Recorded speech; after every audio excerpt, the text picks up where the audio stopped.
Hello everyone, today we talk about how to fix the app of Lightroom.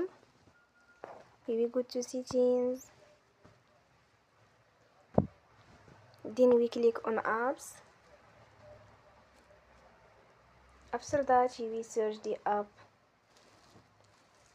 Lightroom,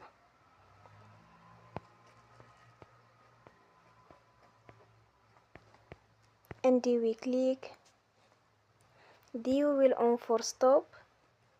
After that we go to storage, then we click on the clear cache. In the end you will turn your Wi-Fi and you will turn again. Don't forget to support us by like and subscribe. See you next time and thank you for watching.